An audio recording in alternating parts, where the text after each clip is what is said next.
For Nerds by Nerds, and today I am hanging out with Christopher Rowles. Chris, how are you doing today? I'm doing wonderfully. A few technical issues on my side so far, but other than that, peachy keen. Hey, it's still early. We could have him on my side too. So it has been known. It's been known to happen. Oh, good man. I'm Oh, just goodness. just saying. The gremlins are everywhere, and they're nearly unstoppable. Leads to my first question: is what does Izzy do about gremlins in the airships? Well, for the most part, you have to get them all immediately, or else you'll never find them. They breed like nobody's business. That's a problem. Other than that, uh, well, as will be explained in um, Izzy's airships out of cart that just came up, there was a mysterious fire that swept over part of the airship lot. And unrelated to that, Izzy just got a wonderful windfall from an insurance company. So that might give some insight as to what to do when you have a goblin or gremlin infestation. That's awesome. I'm just laughing at one of the comments in the chat. Will Wolf just realized I can watch on TV and comment on my phone. What a day to be alive. Technology. It's wonderful. For those viewing at home, I am currently doing this on my phone and on my computer at the same time because each of them only works half as much. It's pertinent to our current situation. Well, actually, the computer was working fine. It was just adding a little bit something extra. It might be those gremlins in the machine because this beeping sound. Curses, cursed gremlins. But we're here and it's working great. So they say we need a little more volume on your end. Let me know, guys. I just made an adjustment on my end. Let me know if that helps at all. If not, Chris is just gonna have to shout.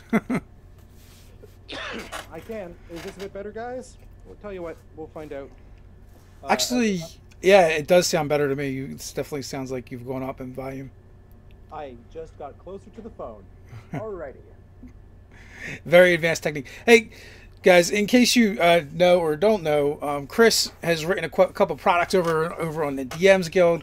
Uh, was it Izzy's Airship Emporium? Izzy's Airship Emporium is the name of the place. If you'll allow me to be so ridiculous, I'm just going to throw up the nice little titles and everything that I've got here. So, first off the bat, I have. I'm new to this. Goodness. First off the bat, I have my first book, which was Izzy's Slightly Used Airships. So, Izzy's Slightly Used Airships was just my attempt to write a player-facing, a player-facing supplement that was just how do I, as a player, get my hands on an airship without pissing off my DM or providing the least amount of irritation to my DM as possible. Because I've been in that situation so many times in my life. So it's got 6 slightly used airships. If you could just speak up a little bit, Chris, or volume Perfect. up if you have that, if that's an All right. option. All right. So I've got these are 6 slightly used airships. Is this a bit better? The problem always is it sounds fine to me, but on the other end to them. So they'll let me know soon enough. Keep talking. Fair enough. So, with Izzy's slightly used airships, I sort of saw this one problem that kept happening with airship or just ship and vehicle supplements is that they'd always have these ships that were like, this is the dreadnought, this is the cruiser, this is whatever. These are just generic ships, right? And no one wants to fly a YT freighter. People want to fly the Millennium Falcon. And the best ships in fantasy and sci-fi are the ones with a good history to them.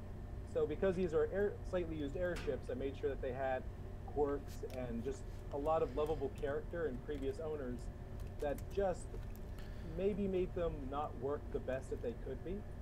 And that's something that I wanted to bring to it was these are sort of like pre-made characters that you bring into the campaign as much as they are vehicles. That was like the first one, and then I've got coming up I've got Izzy's Slightly Used Airships DM's Guide, which gives you all the background information on the DM, on the airships. And then somewhere in here I've got it. Right now I've also got Izzy's Guide to Fight and Flight, which is a full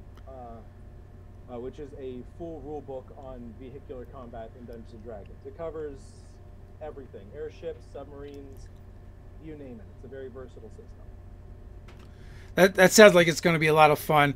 Yeah, I guess on your end you're just going to have to speak up louder because for whatever reason the it's just not coming through as loud, and then my All right, big mouth drowns everything out.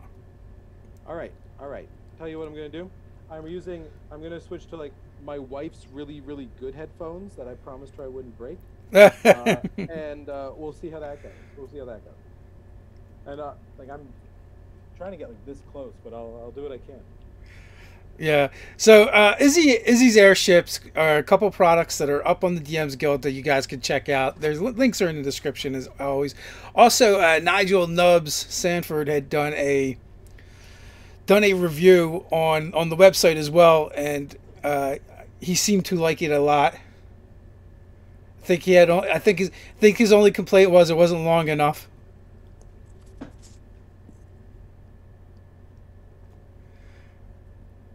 And now let's see what we got. Is this a bit? Wait. Oh wait, I can just do this. Is this a bit better, ladies and gentlemen? We'll find out later. Yeah, basically. So how much? How did you come about the character of Izzy? So honestly, okay. So the character of Izzy was inspired. First off, I'm going to give a shout out to my inspiration for this module, Izzy Slightly Used Airships. In the back of Izzy Slightly Used Airship, there is a nice little about the author and about the book section that talks about a Star Wars adventure journal that I bought when I was 10. And in that adventure journal, there was a module called Fizzy's Slightly Used Starships, and it's about this like sleazy used starship dealer, and it had it had these supplements for all these different starships that were available, but also had the rules for all the people that were there, all the staff, and it was a full encounter that was a place where you could buy airships, and that was what I wanted to do with Izzy's Slightly Used Airships. Was just there was no way in like I wanted to bring the magic that I saw from that when I was 10 into the D&D game now, and I'm very clear and transparent about my inspiration on this in the book. For anyone that's going to accuse me of stealing ideas, but so I knew that I wanted to keep the name similar because Fizzy's was just so much fun, and I was like, well, that's going to be a gnomish name, right? That's definitely going to be a gnomish name. So I was like, well, let's make a gnome named Izzy Bingler Bottle Thwomp the Third, because that's just perfect. It rolled off the tongue the first time, and I was like, well, the gnome's got to be a woman because I wanted it to be marketable, and also my wife insisted that there are far too many dude NPCs already in Dungeons and Dragons. There's just so much going on there, and a bit of representation. So with Izzy, I was like, okay, let's make a steampunk Lolita with a bit of cyber raver culture thrown in there, just because why not? And just create this crazy mashup of a character that's eccentric. And a rock gnome just worked because of the Tinker's Tools proficiency. So there was a creative process of input, inspiration, and then just executing on that. It wasn't like she appeared to me in a dream or something like that. That makes sense. A while back, one of our staff writers, I think a couple of staff writers, like tag teamed a product, and it was like all NPCs, and they're like, "This is a really great product. How come there are no women in it?" So that is that's a good move, and kudos to your wife. Yeah, like in fact, the entire airship compendium, the entire airship has only one male staff member, and it is a half dragon wyvern, and that is it. That is the only male staff member in the entire place. Because I just figured that Izzy would just have a bunch of her girlfriends together and run an airship. And actually, in the next book, it's revealed that Izzy's airship is named the Ladies' Night, and with night, but spelled with a K. But it's just called the Ladies' Night. That it kind of makes me think of I remember reading a real world article about women that kind of did that with a mechanic shop, an automotive shop. And so it's there's a real world analog to that.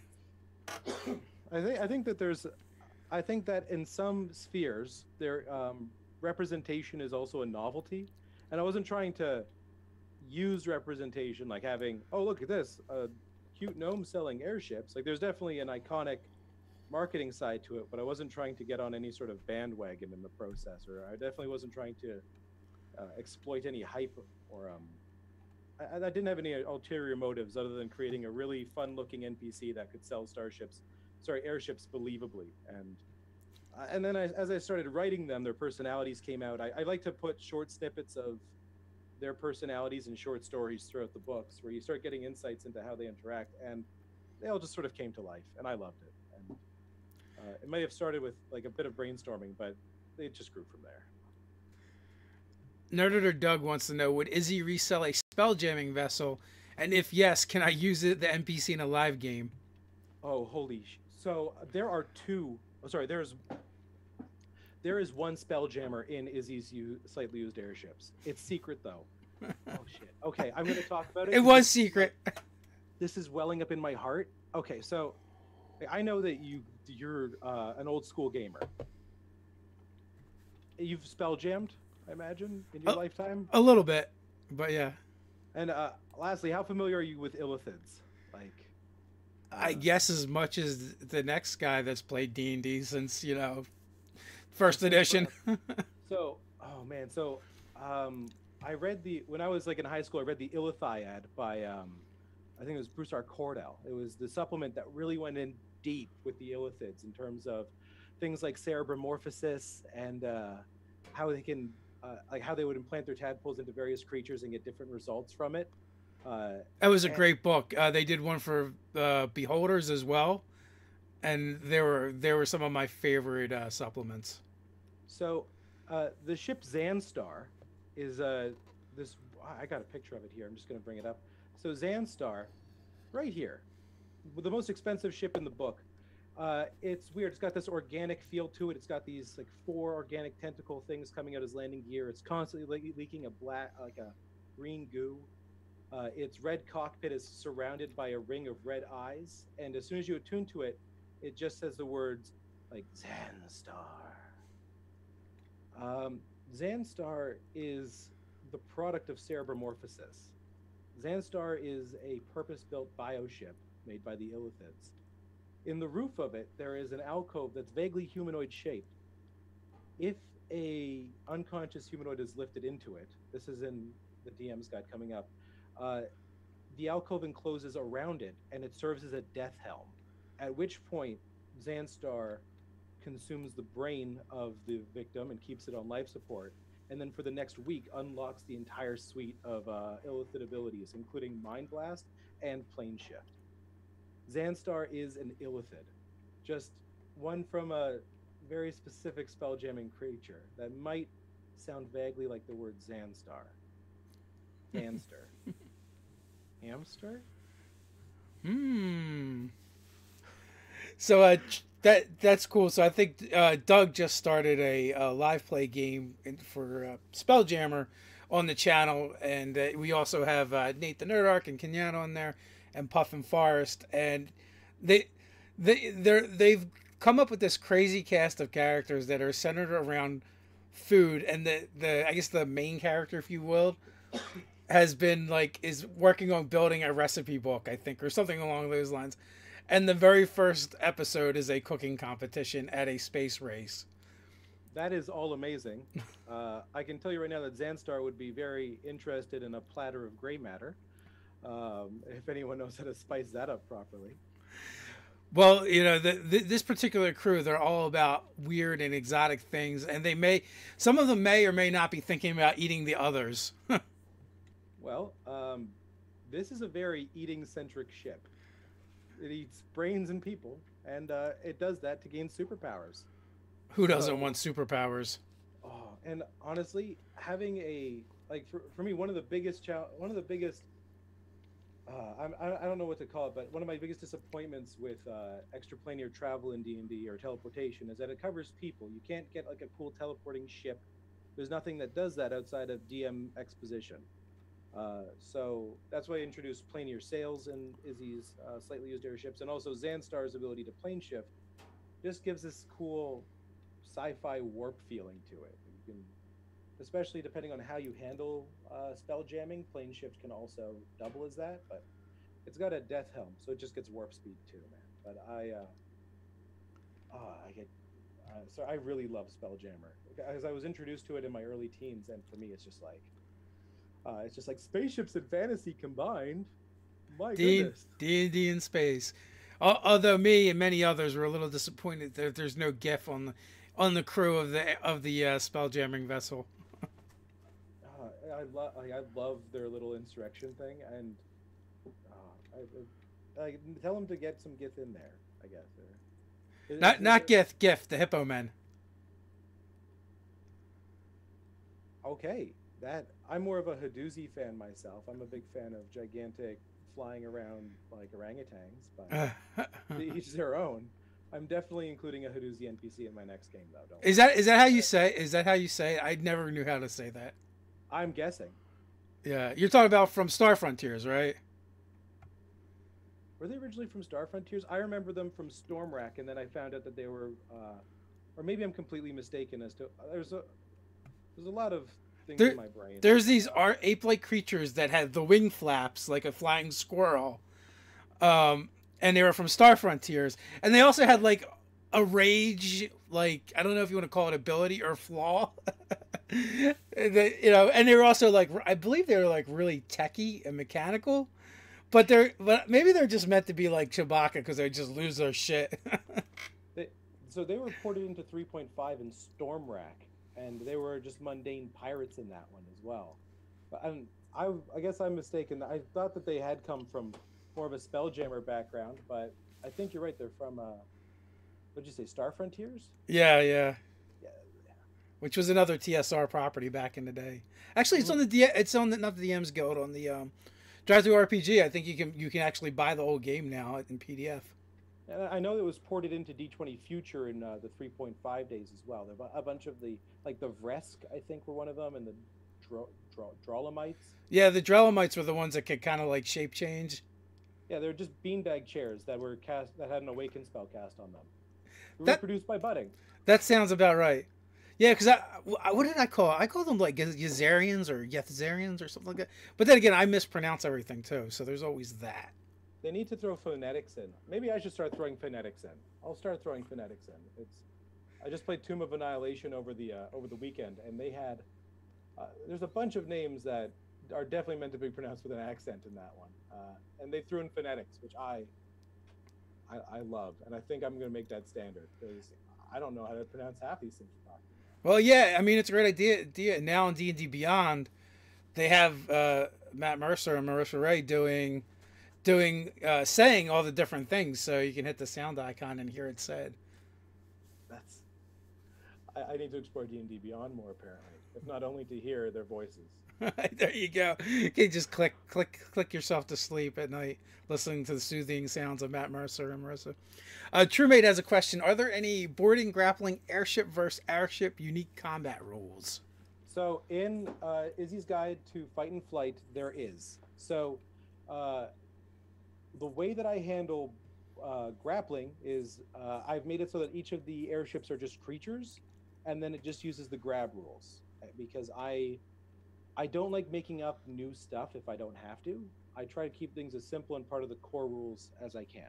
So by treating airships as creatures that can't attune magic items, for the record, keeping them as creatures and letting them just grab each other with various implements and strength checks, that keeps that simple. And then for boarding actions, well, D&D is all about combat on miniature scale, and I didn't feel like I needed any new rules to cover just miniatures fighting each other. I didn't want this to turn into a game where it was people doing mass combats where there's like fleets of 20 ships versus 20 ships. That's not what D&D's wheelhouse is. There are other games for that will do it better than I ever could.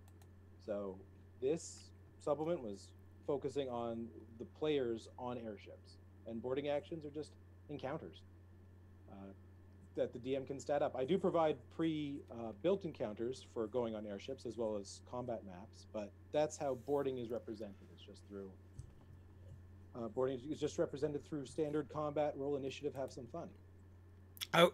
I will say, in an upcoming Nerdarchy product, it's going to be our first Kickstarter. There is an encounter based on of airships and possibly giant bats doing strafing runs with bombs, with goblin riders, possibly. One of my ships, the Acius, in in Izzy's Guide to a Fight and Flight, is a Goblin flagship that does maintain a host of a few creatures in its menagerie, which may also not include wargs with featherfall. I don't know what to tell you, but there is some stuff in the menagerie that ends to it. Hobgoblins and airships to me go together like strawberries and cream. Like just goblins in general, they're sort of like an anti-United Federation of Planets, a whole bunch of races brought together through fear and hatred, and their diversity gives them strength, but it's enforced by a tyrannical rule, as opposed to like the Federation or like whatever alliance of dwarf men and elves sort of thing that you get in fantasy. They're a perfect antithesis. So to put them into airships and fly them around and have them murder stuff, to me it's just gorgeous. It's a perfect thing. This is one of the Hobgoblin warships. This one's called the Nisos. I don't have the Acius picture on me at this instant. I am all about the idea of the warg strafing run. Unleash the wargs. And they just jump off, and then everyone dies. So my favorite thing that I wrote, like my favorite fluff piece that I wrote for the Acius, is that this was inspired by Volo's Guide, and this is partially why a lot of my supplements all of my supplements have to be released on the DM's Guild, is because I reference different stuff in Forgotten Realms and in published works. So in Volo's Guide, they mention that the bugbears are cursed with a lethargy. They're very lazy and tired, and just they're like a wretched group of people who can't really do anything, and they're only motivated to attack in very special circumstances. So all of the bugbear who live on the ship have an espresso machine that was made for them. So they believe that espresso is a sacrament to their ever wakeful god, and because of that, they consume copious amounts of it and are always energized, and are just like alpha personalities at that point. So there's like this strike crew of bugbears that are just always turned up to 11, and that's an encounter that people can have when facing against these airships. Are there rules for if someone else drinks their espresso? It never occurred. I feel bad saying this. It never once occurred to me to include rules for that. Ever. Have you ever DM'd for players before? My God, I feel like such a noob at this point. Like, why didn't I create? The first thing they're going to want to do is drink the espresso. Oh man, it is. If they ever get in there, they're going to try and drink the espresso. I need to. I'll get on that. That might actually just be a errata in the book itself. Like I might just throw in like version 2.1.3 now is what it would be. Version 1.3, Goblin espresso rules added. Like, so what happens if you drink espresso? Well, you have a heart attack, or something along those lines. The best would be if they like got a hold of the bugbears outside of the ship and like they captured like their flask of espresso, and the players like drank it and got hooked on it. So like the next adventure is a heist to steal the espresso machine. I have weird players. They're gonna do weird things. I don't know what to tell you. So I'm not going to write rules for addiction because I have a feeling that those are somewhere in the pipeline, or someone could do it better than me. That's like that is one of my biggest. I'm a bit lazy in that regard. I'm just gonna say I'm a bit lazy. I do not like writing rules that I know other people could do better. Because I guess sort of like what's the point? But so I'm not gonna cover addiction to getting addicted to espresso, but I will definitely cover the rules for espresso itself. That might actually warrant an entirely new NPC. Like I don't know, like Caligula's Guide to Confections and Consumables. Yeah, I kind of envision the espresso being The bugbear espresso being like a minor haste spell or potions of haste. Oh my goodness, potions of haste. Oh my god, I don't even want to imagine what bugbears would be like on a potion of haste. That is just that's terrifying to me actually. It normalizes them. It normalizes them. So I just bring up here. Here's the knight. Here's the Aesius. This is the Goblin warship that I was talking about before. There's a hole in the center deck where people rappel through. It goes directly above another airship, and then they rappel down from the top. So boarding actions aren't like gangplanks where people can like invade back. In order to re-invade this ship, people would have to climb up ropes and chains. And there's also cauldrons of hot oil and alchemist fire that they pour down the middle as well, just to screw with you. Just they're goblins, man. Oh, and what are those things hanging off? Is that ballast or is that something more specific? They're referred to as the wind chimes. They're for prisoners of war. Oh, They're cages. They are cages that are used to they just bring up and they fill with prisoners of war or goblins with failed insurrections, and they let them and they just keep them there exposed to the elements for however long they want. forever, however long it takes. Nice. Yep, and if they die there, they just leave them there. Let vultures pick them away or let their bones stay there because they are intimidating as hell. In the book, there's like lists of skill checks that you can do when you witness it, arcana checks, perception checks, history checks, etc. And the perception check is like, oh my god, are those corpses hanging from this airship? Is there an airship coming at us with just corpses hanging from it? I really wanted to show off the goblins' evil streak with that. Oh no! Now we've got them going in the chat. Elfbait is talking about an espresso ooze, a variant on the booze ooze. We created a monster called the booze ooze. That's amazing. And he said also see tea slimes.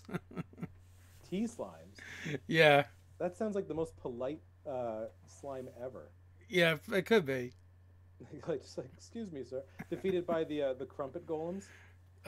There's, this is a whole venture unto itself, I believe, based around snacks. So that's brilliant. Like I already have, like my pipeline is pretty full right now. Sadly, I've got like after my two other Izzy's books are done, I have 50 Shades of Drake, which I'm making. There are 50 different colors of dragons in the monster manual. FYI, 50 different shades. I'm not making it up.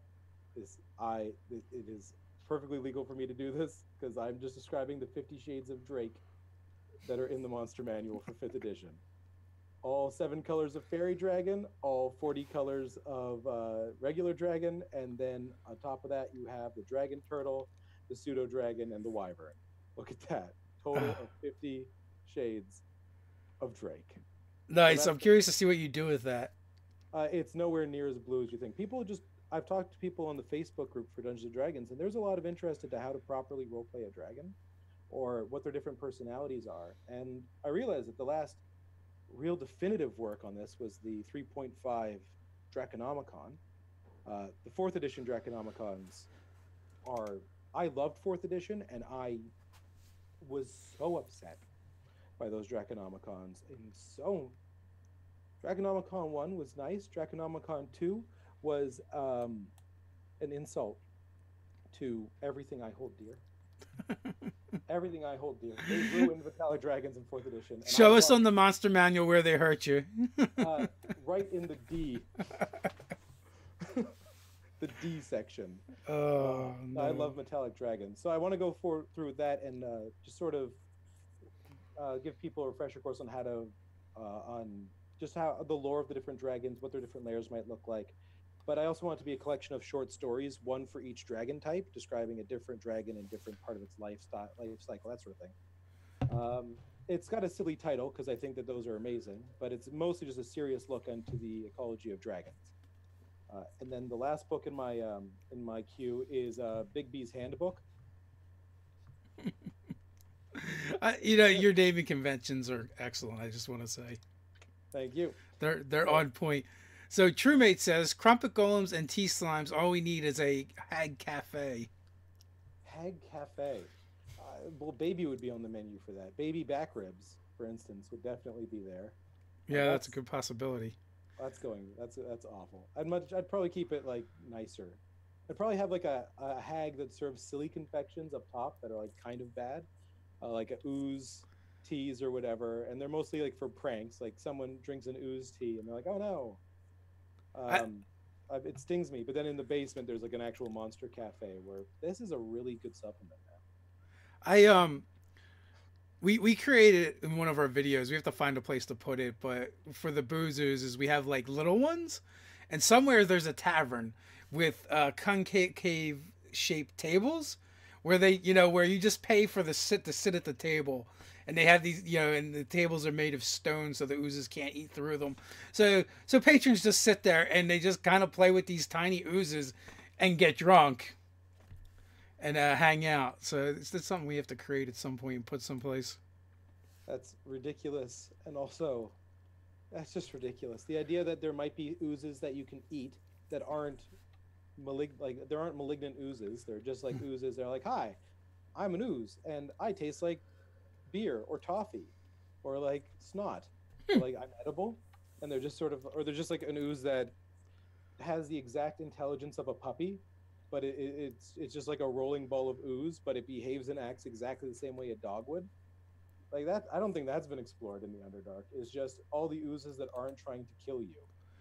I did an opium den run by Myconids, Oh my god. and depending on the drink that you got combined with their spores would determine like the effect of what kind of high you were gonna have, or what kind of trip you were gonna have, or level of intoxication. My goodness, that's absolutely ridiculous. And I love that the biggest takeaway for the questions in the chat right now are just are mostly surrounding like the idea of espresso, and people are like, "Oh, like let's talk about airships. Oh no, let's talk about like all the cool stuff that you can drink and stuff like that."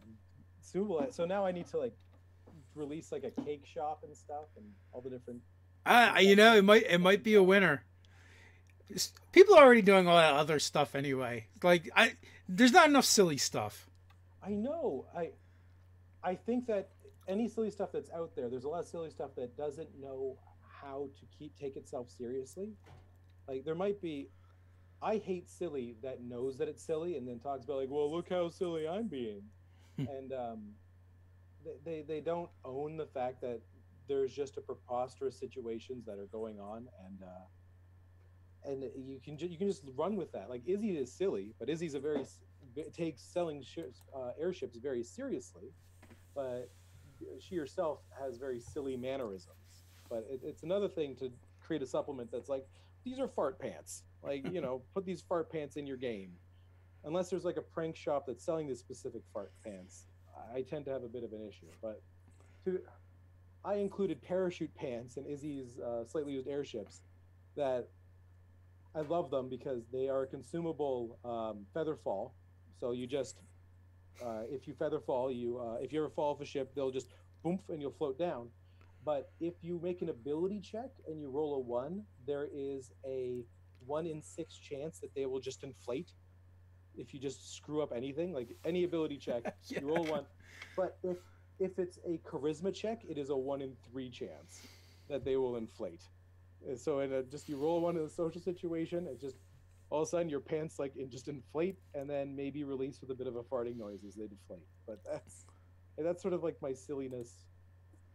Well, that's not even my limit for silliness. What am I saying? But I love silly. I really think that there's not enough lighthearted stuff. Actually, I gave my wife, she edits my stuff. I gave her Izzy's Guide to Fight and Flight, and she was like, I can't get through this book. It is just the driest bunch of rules I have ever seen in my life. It is just, and she plays D&D casually, and I was like, this is the same sort of sterility as the Arms and Equipment Guide in 3.5, and I was like, oh, right. Yes. Kick me right in the nuts, why don't you? So I threw in a whole bunch of short stories of various levels of like silliness. One of them is an exchange where Izzy demands that her mage make her a magic item that can provide her with mayonnaise on a daily basis. And she's like, no, Izzy, I'm not going to make you a magic item that gives you mayonnaise. And like, that's just not how magic works. And she's like, don't tell me that. I'm a gnome. I'm made of magic. I can talk to badgers. And like, you're a forest gnome. Like, that's sub-racist. So, like, that's forest gnomes. You're a rock gnome, Izzy. And then eventually Izzy's like, you know what? I'm going to learn magic, and I'm going to make the best magic item ever. It's going to give people, it's going to make mayonnaise and seawater and vinegar and ooh and acid. And then she like scrolls on the top of the page, alchemy jug by Izzy. It like describes how the silliest magic item in that book was just made by Izzy because someone told her that she could. So the Mighty Hobbs has a very important question. If you had oozes in a brothel, would they be floozies? How much in your own campaigns do you see the use of airships? So, airships, I think, have a very specific niche that should almost always be player driven. If a DM wants an airship in the campaign, it usually is something that the players might not always be engaged in. Like, it's hard. It's sort of like saying, I want to run a naval campaign, a nautical campaign. And PCs might be like, I'm not really feeling that. With airships, you're looking at either expediting characters from getting from place to place, and that's what a DM can use it for. So my answer to that is, how often does it come up? And that is as often as the players want it to come up. Because I think airships in fantasy typically don't exist on a scale, like a number of them in a setting where you can effectively have like an airship campaign setting, unless you like airship campaign where there's airships fighting each other, unless you specifically want to make your way out and make that setting.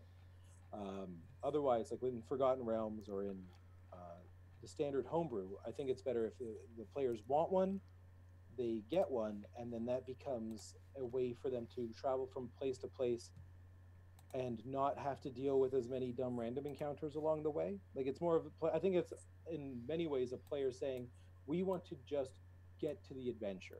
There's a lot of in between walking Lord of the Rings style narration, which is great, but we want to get to the dungeon. And I feel like that's what airships accomplish. So yeah, like I said, they come up as often as players want them to, or unless there's a cool plot hook, like maybe I'll do like a one-off where they interact with an airship. But I'll usually make them come up once or twice in a campaign, and then if the players want one after that, then it's a regular feature. I think the important thing with an airship or a ship in general is having a crew and having NPCs that the players can interact with and engage with. Yes. Although I try to keep my ships on a scale that's more like adventure party.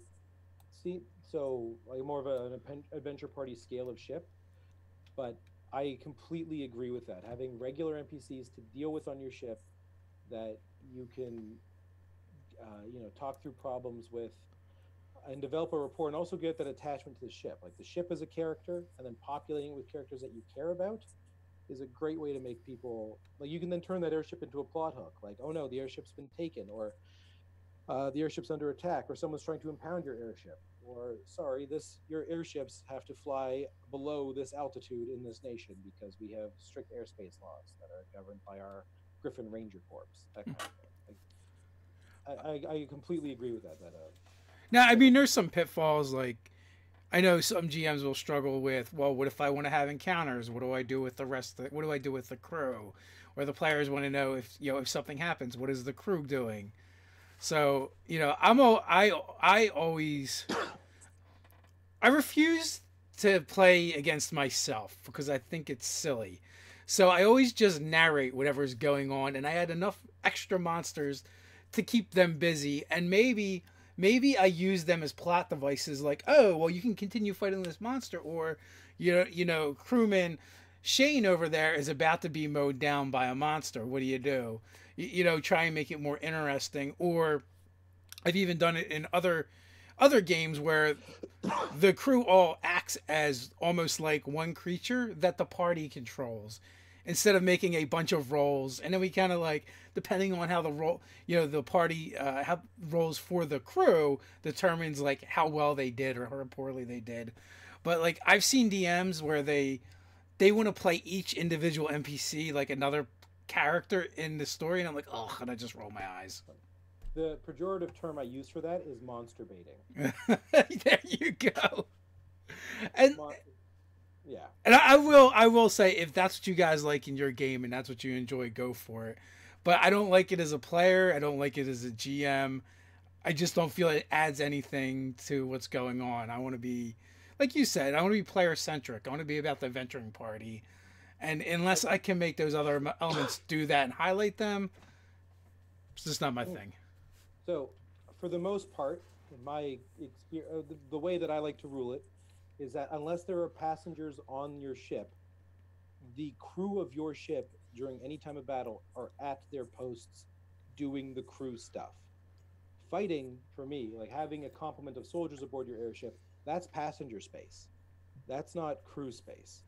So if the PCs are the only real passengers on that ship, then they're the ones doing the fighting. Everyone else is, and they'll be like, the captain will be like, defend us, we'll man our stations.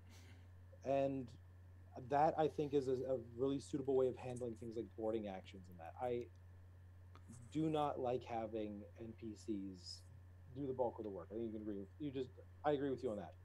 It's a trap. It's a trap. It's a trap. Just let the PCs have fun. It's about them. Let them do it. And if you feel like you need to narrate stuff, narrate stuff. I might have the monsters who are attack NPCs who are at their posts. So like if there's 3 NPCs manning a cannon, and like the goblins who are attacking rush up, and they might attack those NPCs just so that the players don't think that I'm screwing them over out of like losing a cannon or a crew of their cannon. I might do that, but any large scale battles, definitely not. So Truemaine has a question. What do the airships run on? So I have 3 categories of One is mundane, one is quasi-magical semi-propulsion, and the other one is magical propulsion. So the airships have what keeps them aloft. There are a few different methods. One is a gas that I've called solarium, which is basically I just ran helium through a thesaurus. And that comes from geysers to the elemental plane of air. It can be harvested there. It's very rare and difficult to get, but once you have it, it's a lighter than air gas that can be used to suspend your airship up. Some creatures from the elemental planes of air, such as skyfish, naturally created. After that, you have various lighter than air materials, such as soarwood, which has been magically enchanted to be buoyant in air. And that makes the hulls of some of the, like soarwood and darkwood, and those make the hulls of some of the more magical and definitely more military vessels.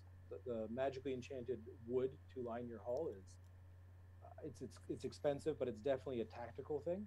And then after that just comes the elemental drives, which are from Eberron.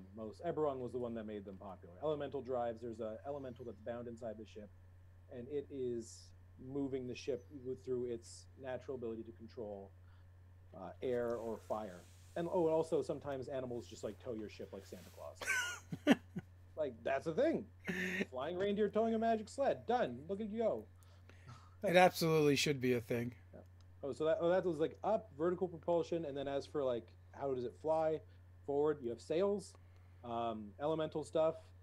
There's also hand crank propellers, which are sort of like how oars would work. One ship uses magic brooms tied to sticks that like people man to like push them forward. Or I've tried to avoid like steam engines. I've tried to keep it at like clockwork engines, which might be animated objects, might be something. I don't really want to explicitly call out that there is a steam engine or a petrol engine on any of these things. But I might allude that the Goblin engines do run on alchemist fire. I think that is a decent conceit, that there is an alchemist fire running most hobgoblin engines. That sounds about right. In one of my early campaigns, actually, we played in it a little bit, but more than anything, I had submitted it for the competition, and that was my Shattered Realm campaign, and I had other ships. So the idea was that the campaign starts after the world has been destroyed, and it's basically been blown to bits, and those bits are the pieces where people live, right? They're like floating islands, and they would float in what I would just call the ether. So there were certain woods, ether wood, that was buoyant, would float on those spaces in between, and they would have ships. So, but in that case, they literally just acted the same as regular ships. They weren't actually airships, but the water wasn't. There was no water. It was just the ether, and the places where it was considered heavy, you could find things living there, like ether sharks, like would swim through it, which made it just look like they're flying. A person would just fall through it, and the ships, could sail through it. Like they'd have sails or oars made of the same thing, because the oars would be able to push against the ether. So that was like my early foray into airship, I guess. Well, it's a pretty cool idea. You just gave me the idea of maybe a ship has ghost propulsion, which I now need to just straight up make at one point. The ghost drive. Nice. Ghosts are like, binding elementals. That was definitely a thing that Eberron did. I think that binding ghosts, that's definitely a thing that is. Dude, there's a whole adventure forming in my mind around that. Like, there's this pirate ship flying that they're going around stealing the spirit of the dead, in order to power their ship. Some of them are undead, and maybe some of them aren't. And it just like floats around on like this constantly roving tidal wave of like souls. Yeah. Sort of like that, like swarming mist from Lord of the Rings. The last scene from Lord of the Rings. The pirate captain is absolutely a necromancer. Evil, by the way, guys. Evil. Oh, evil. There's no. You can't like. I'm gonna steal someone's soul, and like that's justice. No, there's no non-evil way to use necromancy. I know. I've been fighting with our fans for years on this. My goodness, like, no, you're stopping a creature from going to the afterlife, which it is assigned as a form of cosmic justice. Like, that's all necromancy is. They'll say things like, well, what if I use the undead to do good things? Well, I don't know. Go murder an infant for a good reason. How do you can't justify doing bad things by doing good things after you do a bad thing. It doesn't really wash. Like, all I'm hearing is that what if I used slaves to make nice things for people? Like, that's just like, you're kind of going down that same road. Like, what if I committed a heinous act but still did good with it? Like, well, buddy, you might not be viewed very well in the eyes of history, to say the least, and maybe you should reconsider where you're going with that. I always just equate it to, I'm so goth. Like, that sums it up for me all the time. If you want to animate corpses, there is a perfectly non-evil way to do it. Well, there's two. Flesh golems, that's fine, especially if people donated their bodies to science, or they're your relatives and you've inherited their grave plots. Like, that's perfectly legal. Might not be the best thing, but perfectly legal, and I'd say neutral. The other one is you just cast animate object on a corpse, and there you go. You make it do like a nice little tap dance. Animate object on a corpse. You don't even need control undead. Create undead. Well, the other problem too is, like, by raw, those monsters that you create are evil. So you're adding more evil to the world. Congratulations. And if you ever miss your spell to keep them under your control, they're going to go murder townsfolk. They're going to eat someone's cat. At the very least. At the very least. So Kyle Ellis, I want to make an old woman's giant shoe into an airship, hot air balloon. I shall call it the freebooter. I'll allow it. You will have to be filled. It has to be filled with just like children. So many children that you treat them as swarm creatures. And like, you don't know what to do with them. Like, does it count if you use halflings or gnomes instead of children? Oh man, they have to be disguised as children. One of my ships actually has as its trait goblin infestation. You cannot get rid of these goblins. They're just there. They just live in the ship. They live in the superstructure. They make it work. It's most goblin ships. Hobgoblin ships just have a goblin infestation just everywhere. It's like having rats, but they're sentient and hate you. Did you say hate you? And they hate you. They just hate you. That's the best. Corey has a question. What sort of defenses would an airship have? Okay. Oh, yes. So there are 3 tiers of defenses that an airship can have. One is their hull. Hull materials can either be like leather or canvas, which is used for most Zeppelins. And then you can get things up to I allow darkwood to be used as like the premium material for a hull. Because after that, an adamantine airship is just, it's a bit ridiculous. I think it's a bit ridiculous. And then after that comes player defenses, which are things like a player on board casting counterspell, or a player on board being able to catch missiles. So stuff like that. Like a monk's just hanging off the side of the hull and like punches a cannonball, and the cannonball explodes. Like that kind of fun stuff. And so that's players casting counterspell is not as useful as it could be because the range is 60 feet, and you are typically not within 60 feet of the other caster. So after the next book, Izzy's Guide to Fight and Flight introduces magic items that offer defenses, and there are only so many that can be put on a specific ship. The ship isn't attuning to them. The ship can't attune to magic items. I am so adamant about that on so many levels. But any ship that has these items on them requires attunement from their pilot, regardless. So the ones that I've come up with so far is a displacement drive, which I have to like rename because that's definitely sci-fi, and it's definitely been ripped by from D20 Future at least. And that creates a displacement effect on the ship itself, which is, I think, the easiest way to get a ship that's so massive to have an AC that's worth a damn.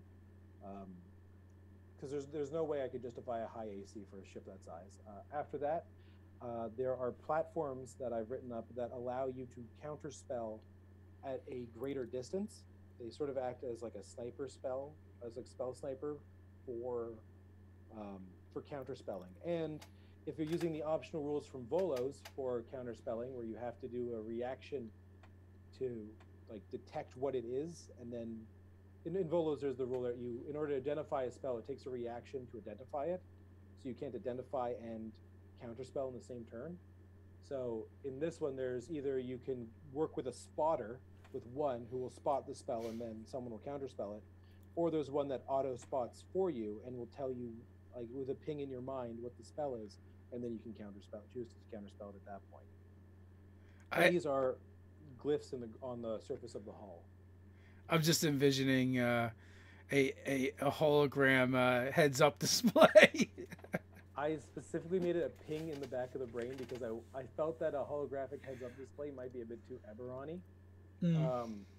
Like there was a part of my heart that really wanted to have like a holographic display of like the CIC deep inside of like a goblin, or like inside of like a magical ship. There's like a Dratus giving you like 3D information of all the positions of everything, just holograms everywhere, and you're just like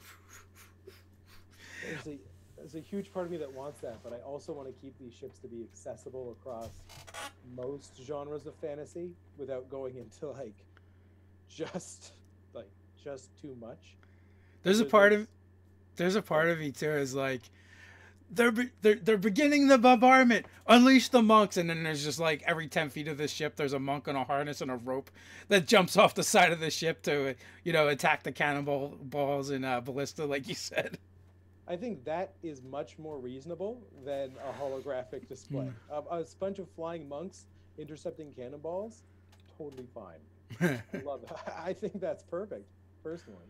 Brian Smith wants to know, any thoughts on how to get a fan boat type vehicle into my setting? A fan boat? I might have to ask him to elaborate on that, or I'm just going to Google what a fan boat is. I feel kind of... Yeah, I'm just guessing it's some kind of vehicle that allows you to fly that looks like it's flying by fans. Oh, fan boat, like a swamp thing. Like there's a fan at the back. Oh yeah. That could be it too. Oh, okay. So straight up, something like a fan boat that you're thinking of, that is 100% an Eberron thing. Like you getting an air or a water elemental in the back of a small ship is the number one way to replicate that speed, because fan boats, if I recall, are exceptionally fast, and there is no mundane method of propulsion that would be available. I can't think of a good way to allow that sort of speed without using an elemental drive of some kind. If that's like the speed that you're looking for. So this would be an elemental airship or a water ship if you wanted to just keep it stuck to the ground, and just the size that it's required. If I were to ballpark the price of that, I would put it at least 25K, maybe a bit south of that, but it would hover around the 25K mark, because you're dealing with like an elemental drive is something that I think is just a very rare item.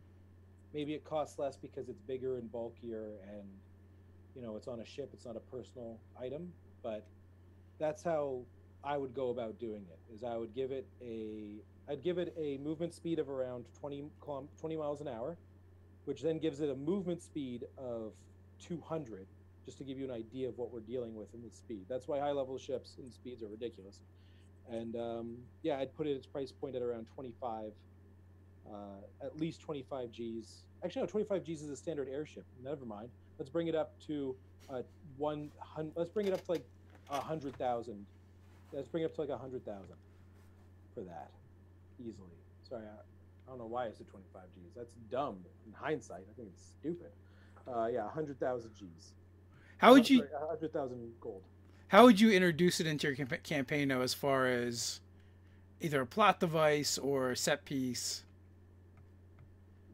I'm going to go through a few settings, I guess. So, first setting, let's go with Forgotten Realms. It would definitely be something that a Lantanese exploration brought to Chult, because we're dealing with swampy areas. That's where it's going to be its most fun. Lantan only recently came back, like about 25 years ago, I think.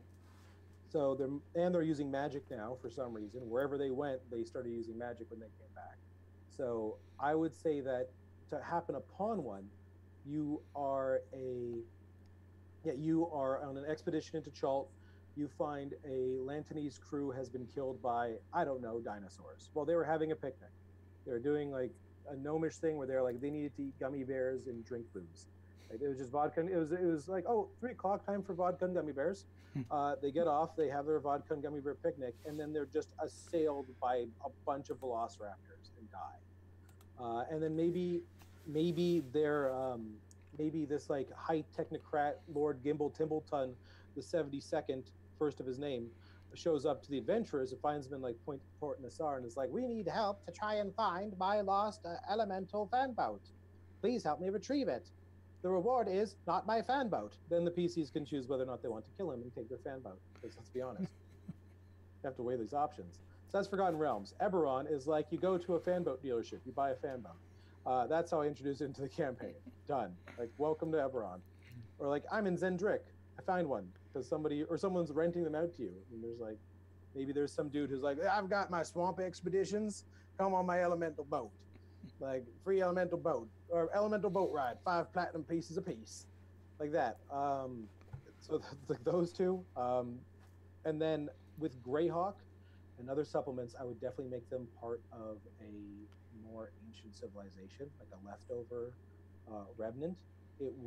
I'd still keep it in like a swamp or aquatic-based environment, but I would definitely make it a product of a bygone age, and maybe the elemental that's tied into it is restless and upset, and then that elemental itself would be treated as an NPC that you would need to interact with and appease and try and help.